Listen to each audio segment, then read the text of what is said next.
The last line of defense. Commander Sarah Chen stood at the viewport of the UES Steadfast, watching distant stars blur past as her patrol ship maintained its lonely vigil along the outer rim. The ship's hull groaned softly, a sound she'd grown accustomed to over 15 years of service aboard what many called an obsolete relic. The Steadfast was among the last of the Morgan-class patrol vessels, built in an era before quantum computing and AI assistance became standard on military ships. "Commander, we're picking up some unusual readings," Lieutenant Rivera called from his sensor station. The young officer's fingers danced across traditional physical controls, rather than the neural interfaces common on modern vessels. Multiple objects dropping out of FTL. These signatures don't match anything in our database. Sarah felt the familiar vibration through her boots as the Steadfast's fusion drive adjusted their course. The ship might be old, but her mechanical systems were reliable, maintained by a crew who understood every bolt and circuit. "Show me," she ordered, moving to Rivera's station. The sensor display used simple LED technology rather than the holographic projections of newer ships. But those LEDs painted a concerning picture. Dozens of massive vessels were emerging from faster-than-light travel, their energy signatures far beyond anything human technology could achieve. "They're not responding to any standard hailing frequencies," Communications Officer Park reported, adjusting the dials on her radio array. "I'm picking up some kind of transmission, though. It's being broadcast on all bands." A harsh, metallic voice filled the bridge. "Attention, primitive species. This is the ascendancy. Your technological inferiority has marked you for subjugation. Resistance would be futile and wasteful. Submit, and you may be permitted to serve." Sarah's jaw tightened as she watched more alien ships appear. The Steadfast's tactical display showed them forming a precise geometric pattern, their movements synchronized with impossible precision. They were heading straight for the nearest human colony.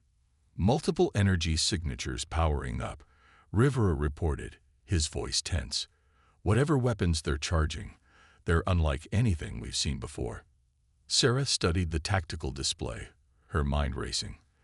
The Steadfast was the only military vessel within range of the colony. Their weapons were conventional, railguns and chemical missiles, rather than the energy weapons that modern ships carried.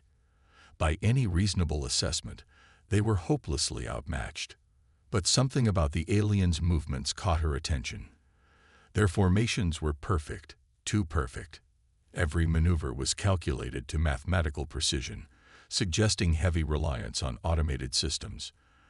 And their dismissive message revealed a critical weakness: arrogance. "Chief Edwards," she called to her engineering officer, "those maintenance modifications you made last month, the ones that technically violated regulations, they still in place?" The chief engineer grinned, understanding dawning in his eyes. "Yes, ma'am." Stripped out the AI assistance protocols and replaced them with manual controls. Old school all the way. Not exactly up to modern standards, but maybe that's exactly what we need. Sarah finished. She turned to her tactical officer, Lieutenant Zhang. "Load the railguns with the specialty rounds you've been tinkering with. The ones with the variable magnetic signatures." "The experimental ones?" Zhang asked, already moving to comply.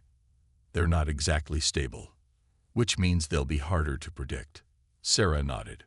"Park, start broadcasting on the oldest frequencies we have. AM radio if you can manage it. And Rivera, plot us an attack vector. But make it sloppy. Let them see us coming." Her crew looked at her with growing understanding. Modern human ships relied on quantum computers and AI systems to operate their advanced weapons. The aliens clearly expected similar technology. Their formations and tactics were designed to counter sophisticated threats. But the Steadfast was different. "They think we're primitive," Sarah said, a fierce smile forming. "So let's show them just how dangerous primitive can be. Our railguns don't need computers to fire. Our hull is thick metal, not smart matter. And every system on this ship can be operated by human hands." The Steadfast's engines rumbled to life. the sound of machinery and human ingenuity working in perfect harmony. The alien fleet didn't even seem to notice them approaching, their sensors likely programmed to dismiss such crude technology as irrelevant. "All hands, battle stations," Sarah ordered, her voice carrying the weight of 15 years of command. "Time to remind everyone that sometimes the old ways are the best ways. Let's show these advanced aliens what humanity's supposed primitive technology can do." As her crew rushed to their positions, Sarah felt the familiar embrace of her command chair, real leather and steel, worn smooth by years of use. Ahead of them, the alien fleet continued their advance, their sophisticated systems about to learn a harsh lesson about underestimating human resourcefulness and determination.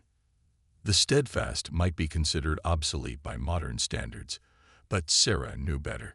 Sometimes the simplest solutions were the most effective, and sometimes being underestimated was the greatest advantage of all. Scrapyard solutions. The Steadfast's engine room thrummed with activity as Chief Engineer Edwards led his team in what looked more like a scrapping operation than battle preparations. They had stripped panels from non-essential areas, dismantling backup systems and spare part storage. Every piece of metal, every circuit board, and every mechanical component could become a weapon, if you knew how to use it. "Pass me that frequency modulator," Edwards called to his assistant, Lisa Martinez, who was elbow-deep in a pile of dismantled communication equipment. "And grab those old sensor arrays we were supposed to recycle last month." Sarah watched from the doorway as her engineering crew worked. The deck plates were covered with what looked like junk, pieces of their own ship transformed into improvised weapons. Edwards had explained his plan with the kind of excitement only an engineer could muster when talking about breaking expensive equipment. "The alien shields," he said, "they're designed to stop energy weapons and high-velocity projectiles. But what about low-tech solutions? What about things so simple they don't even register as weapons?" Martinez held up what looked like a cluster of metal shards connected to a simple battery. "Electromagnetic chaff," she explained, catching Sarah's questioning look. "When we activate these, they'll create random magnetic fields. Nothing powerful enough to damage their ships directly, but enough to interfere with their precision systems," Sarah finished. "Their formations rely on perfect coordination. Throw some electromagnetic noise into the mix, and suddenly their fancy quantum computers have to deal with good old-fashioned interference." Edwards grinned. "Sometimes the best solution isn't the most advanced one. It's the most fundamental." Up on the bridge, Lieutenant Zhang had turned the weapons control station into something that looked more appropriate for a previous century. Traditional targeting computers had been bypassed in favor of manual controls. The railgun loading mechanisms now operated on simple mechanical principles rather than AI assistance. "It's like my grandfather used to say," Zhang said as he calibrated the makeshift firing system. "Before you can break the rules, you have to understand why they exist in the first place. These aliens, they'd forgotten the basic principles their technology is built on. But we remember." The tactical display showed the alien fleet continuing their advance. They had noticed the Steadfast now, but seemed more puzzled than concerned by the antiquated vessel moving to intercept them. Their scans passed over the patrol ship repeatedly, probably trying to make sense of its seemingly primitive systems. "They're broadcasting again," Park reported from communications. They're laughing at us, calling us primitive savages playing with toys we barely understand." "Perfect," Sarah smiled. "Let them underestimate us. Rivera, how's that attack vector looking?" The sensor officer had plotted their approach using basic trigonometry and visual observation rather than the ship's advanced navigation systems. "Course plotted, Commander. It looks sloppy, just like you wanted. They'll think we can barely control our own ship." Sarah nodded, watching as her crew continued their preparations. The Steadfast's conventional armor had been augmented with layers of improvised electromagnetic shielding. Their communication systems now operated on frequencies so old they predated spaceflight, Every system had been stripped down to its most basic components, operating on principles that hadn't changed in centuries. "Chief," she called down to engineering, "how long until your surprises are ready?" "First batch is good to go," Edwards replied. "Martinez just finished the last of the chaff pods. We've also rigged up something special using the coolant systems. Turns out supercooled gas can do interesting things to advanced sensors." Sarah moved to the tactical station, studying the alien fleet's formation. Their ships maintained perfect spacing, every movement calculated to mathematical precision. But that precision would become a weakness once the Steadfast introduced some chaos into their carefully ordered system. "All hands," she announced shipwide. "This isn't going to be a conventional battle. We're not trying to match their technology. We're going to remind them why these basic principles became the foundation of space combat in the first place. Everything we're using today is based on simple physics and mechanics. No quantum tricks, no AI assistance, just human ingenuity and fundamental science." The crew responded with a chorus of acknowledgments. They had spent hours practicing with their improvised systems, learning to operate their ship in ways that went against all modern training. The Steadfast had been transformed from an obsolete patrol vessel into something unique, a warship that operated on principles so basic they had been forgotten by more advanced civilizations. Ready on the first wave of chaff, Martins reported from engineering. "Electromagnetic signature is minimal. They won't see it until it's activated. Railguns configured for manual targeting," Zhang added. "Loading mechanisms are pure mechanical now, no electronic signatures to detect." Sarah settled into her command chair, feeling the familiar vibration of the ship's engines through the deck plates. Ahead of them, the alien fleet continued their advance, their sophisticated sensors still trying to make sense of the primitive vessel approaching them. "Time to remind the galaxy," Sarah said quietly, "that sometimes the old ways are the best ways. All hands, battle stations, let's show these aliens what humanity's primitive technology can do." The network grows. Word of the Steadfast's success spread through human space like wildfire. The grainy footage of an outdated patrol ship disrupting a superior alien fleet with nothing more than basic physics and mechanical ingenuity became a symbol of hope. In the weeks that followed, other ships began to follow their example, stripping away advanced systems in favor of simpler, more fundamental solutions. The mining vessel Thunder Basin drifted in the shadow of an asteroid belt, her hull now bearing makeshift armor plates salvaged from industrial equipment. Captain Maya Rodriguez watched through the viewport as her crew worked to modify another batch of mining lasers. They had discovered that the simple industrial cutting tools, when combined with basic reflector arrays, could create unpredictable patterns that played havoc with alien targeting systems. "Steadfast, this is Thunder Basin," Maya transmitted using the old-style radio equipment they'd installed. "We got 3 more ships ready to join the network. Old cargo haulers, but their crews are eager to learn." Commander Chen's voice crackled back through the speaker. "Good work, Rodriguez. Have them rendezvous at Point Delta. Chief Edwards has some new ideas. He wants to share about using industrial coolant systems as impromptu countermeasures." The Resistance fleet, as it had come to be known, now numbered over 30 vessels. None of them were modern warships. They were the cast-offs, the outdated workhorses that had been deemed too primitive to be worth upgrading. But that supposed weakness had become their greatest strength. On the bridge of the salvage ship Broken Arrow, Captain James O'Neill supervised as his crew practiced with their latest adaptation. They had turned their cargo grapples into makeshift weapons, using simple principles of momentum and kinetic energy to devastating effect. The massive mechanical arms, designed to move space debris, could now be used to literally tear apart the sophisticated outer layers of alien vessels. Remember, O'Neill instructed his grapple operators. They're expecting high-tech weapons. Their shields are calibrated for energy beams and smart projectiles. They're not prepared for something as basic as a metal arm moving at high speed. The Ascendancy had begun to take notice of these primitive vessels that refused to submit. Their initial amusement had turned to frustration as more of their advanced ships fell victim to surprisingly effective low-tech attacks. They had expected humanity to fight back with their most sophisticated weapons. Instead, they found themselves facing opponents who had essentially traveled backward in technological evolution. In a remote sector, the former luxury liner Valley Forge had been transformed into a mobile repair and modification center.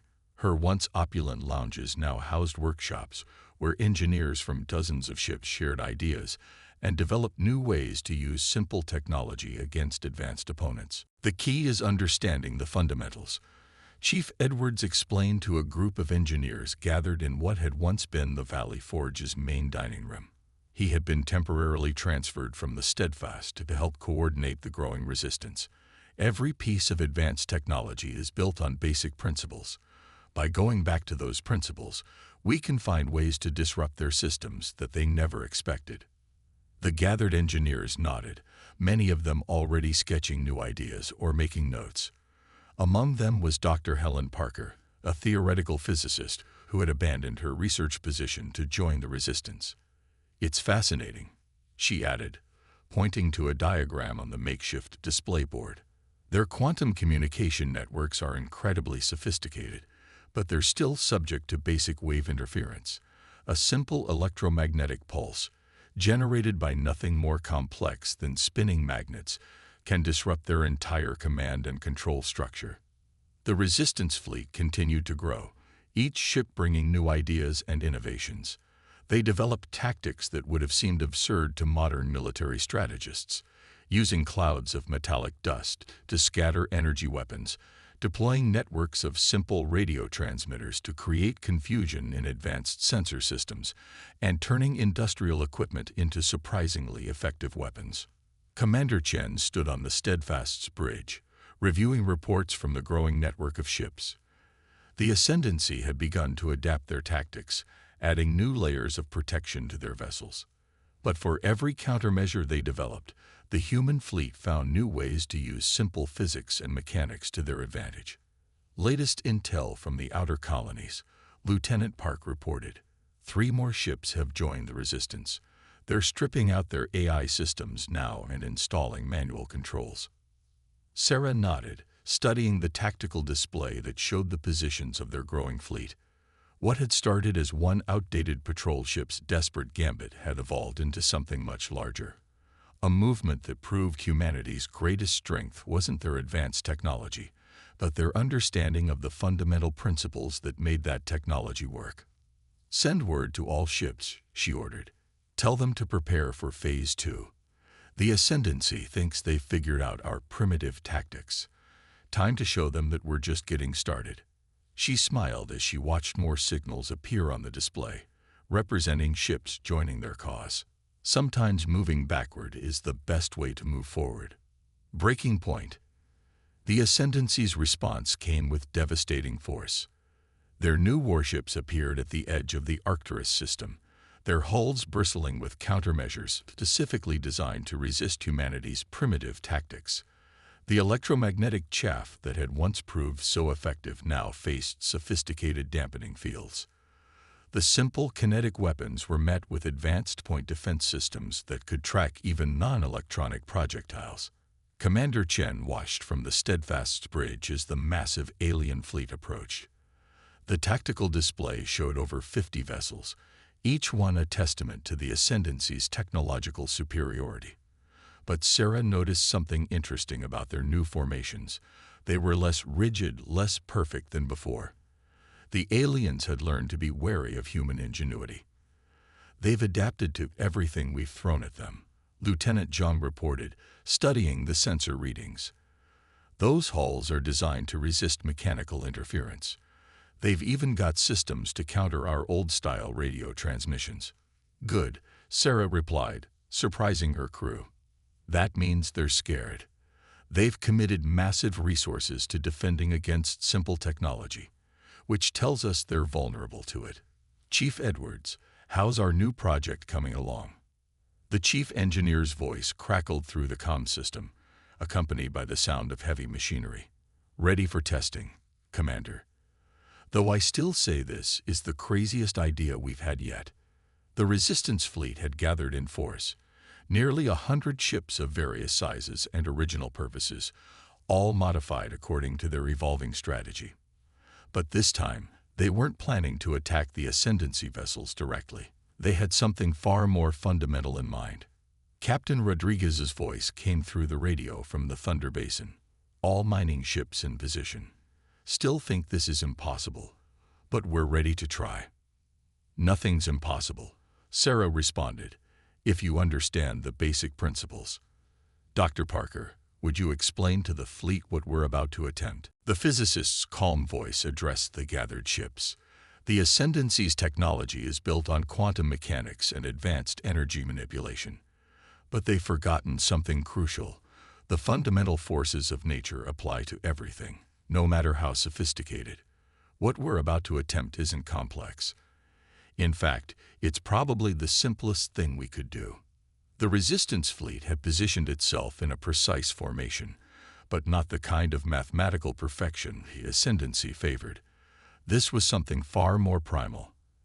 Every ship had been fitted with gravity generators, simple devices normally used for maintaining artificial gravity in cargo holds. Begin Phase 1, Sarah ordered. All ships activate gravity wells according to the pattern. The generators spun up, each one creating a small gravitational field. Alone, they were insignificant. But together, arranged in the specific pattern Dr. Parker had calculated, they began to create something larger.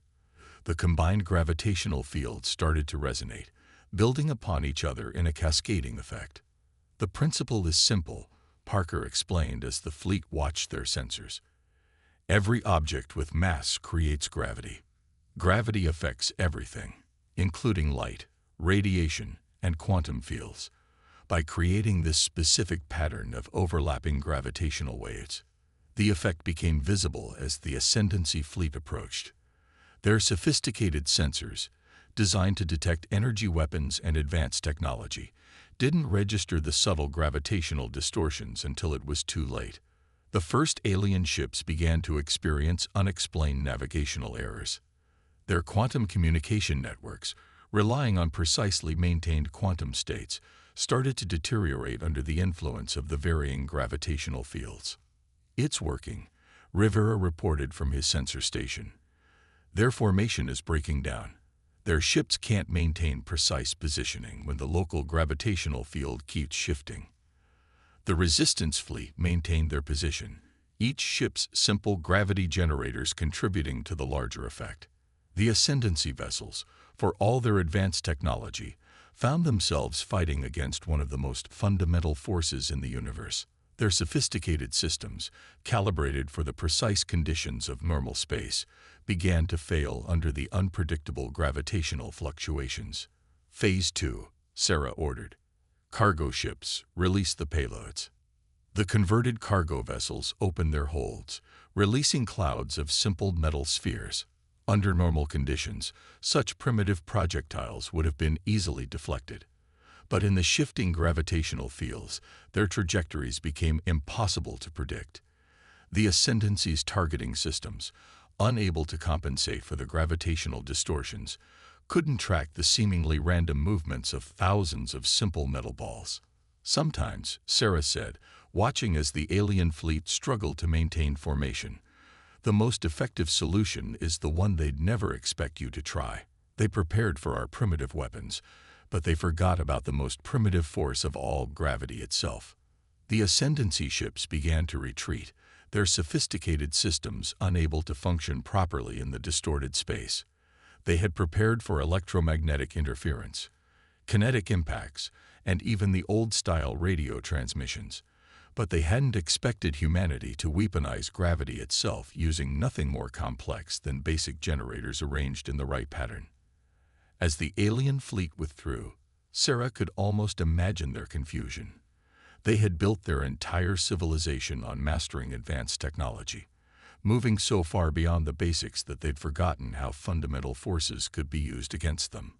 The Resistance fleet maintained their formation until the last alien ship had fled, their simple gravity generators still humming away. proving once again that understanding basic principles could triumph over even the most advanced technology. Checkmate. The Steadfast's bridge was silent as the crew watched the massive Ascendancy fleet emerge from faster-than-light travel. This time, the aliens had brought their entire armada, hundreds of ships, including their newest dreadnoughts specifically designed to counter every primitive tactic humanity had employed. Their hulls were now layered with anti-gravitational fields, designed to resist the gravitational disruption that had proved so effective in the previous battle. "They've really pulled out all the stops," Lieutenant Rivera commented, studying the sensor readings. "Those new ships. I've never seen energy signatures like these." Commander Chen nodded, but her expression remained calm. "They've spent months adapting their technology to counter our simple solutions: gravity manipulation, electromagnetic interference, kinetic impacts. They've developed defenses against everything we've thrown at them." "Almost everything," Chief Edwards added from his engineering station. The normally jovial engineer spoke with unusual seriousness. "The question is, are they ready for what comes next?" The Resistance fleet had gathered in full force. Nearly 200 ships of various sizes and origins filled the space around the Steadfast. Mining vessels, cargo haulers, passenger liners, each one modified according to their latest and most audacious plan. It had taken weeks of preparation, with Dr. Parker's team working around the clock to ensure every calculation was perfect. "All ships report ready," Lieutenant Park announced from communications, though half of them still think this is impossible. Sarah smiled. "Impossible is just another word for hasn't been done yet. Dr. Parker, would you do the honors of explaining what we're about to attempt?" The physicist's voice carried across the fleet's communication network. "The Ascendancy has built their technology on quantum mechanics, artificial intelligence, and energy manipulation. They've prepared for every primitive weapon we might use, but they've forgotten something fundamental, something so basic it predates civilization itself." The Resistance fleet began to move, each ship taking up precise positions. Not the rigid geometric formations the Ascendancy favored, but something far more organic. They were arranging themselves in a pattern that mimicked one of nature's most basic phenomena. "Begin primary sequence," Sarah ordered.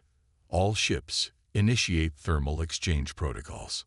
Throughout the fleet, ships began venting heated plasma from their engines in carefully controlled bursts. Others released clouds of supercooled gas. The temperature differentials created convection currents in space, invisible rivers of heat and cold that began to flow between the ships. "The principle is simple," Parker continued as the pattern developed. "Temperature differences create pressure differentials. Pressure differentials create movement. It's the same force that drives weather patterns on Earth, ocean currents, even the flow of magma beneath planetary crusts." The Ascendancy fleet advanced, their sophisticated sensors detecting the thermal activities, but unable to determine their purpose. They had prepared for weapons, for attacks, for any form of aggression. They weren't prepared for their enemy to recreate one of nature's most basic systems in the vacuum of space. "Phase 2, Sarah commanded. "Initiate the thermal cascade." More ships joined the pattern, their coordinated thermal releases creating a complex system of convection currents. The temperature differentials began to interact with the trace gases and particles that existed even in the seemingly empty space. A massive thermal system was forming, an artificial storm in space. The Ascendancy ships were the first to notice something was wrong. Their advanced shields, designed to resist energy weapons and gravitational distortions, couldn't properly compensate for the rapid temperature changes surrounding them. Their quantum computers, requiring precise environmental conditions to maintain quantum states, began to falter. "Their formations are breaking down," Rivera reported. "The thermal currents are affecting their navigation systems. They can't maintain their precise positioning." The artificial storm continued to grow as more ships added their thermal energy to the system. The Ascendancy fleet found themselves caught in currents they couldn't predict or resist. Their sophisticated technology, calibrated for the stable conditions of space, wasn't designed to handle such basic environmental forces. Now, Sarah ordered Phase 3. The resistance fleet began to move within the thermal currents they had created, using the flowing energy to amplify their movements. Simple projectiles, released into the artificial storm, gained devastating momentum from the convection currents. The Ascendancy's point defense systems, unable to compensate for the chaotic thermal environment, couldn't track the projectiles effectively. "They're retreating," Park announced, unable to keep the amazement from her voice. "The entire Ascendancy fleet is withdrawing." Sarah watched as the alien ships broke formation, their careful strategies disrupted by something as simple as heat and cold. They had prepared for every weapon, every tactic, every piece of technology humans might use against them. But they hadn't prepared for humans to turn the basic forces of nature themselves into a weapon. As the last alien ships fled, their retreat marked by the dissipating thermal currents, Sarah addressed her fleet. "Remember this day, not because we won, but because we proved something important. Technology isn't about having the most advanced systems or the most sophisticated weapons. It's about understanding the fundamental principles that govern our universe." The resistance fleet began to power down their thermal systems, the artificial storm gradually fading away. They had defeated the most advanced civilization in known space, not by matching their technology, but by going back to basics, by understanding and using the simple forces that the Ascendancy had forgotten in their rush to advance. The Steadfast's crew gathered on the bridge, watching the last traces of the thermal storm disappear. They had started this journey as an obsolete patrol ship, dismissed as primitive by their advanced enemies. They would end it as the ship that proved sometimes the oldest solutions were still the best ones.